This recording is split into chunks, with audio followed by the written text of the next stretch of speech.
As the moon cast an eerie glow through the windows, Sarah heard faint whispers in the darkness of her home.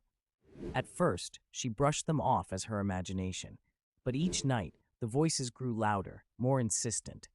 Sarah's unease intensified as the whispers seemed to follow her, even into her dreams. One night, driven by dread, she followed the haunting voices to the basement.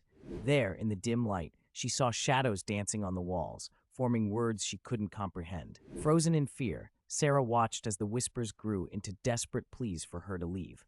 Suddenly, a bone-chilling scream pierced the air, and the shadows vanished, leaving her in unsettling silence. Shaken, Sarah fled back upstairs, her heart racing. The next morning, she found an old diary hidden in a forgotten corner of the attic, its pages filled with the tragic tale of a family who once lived in her home. The final entry sent shivers down her spine. Beware the voices in the walls, for they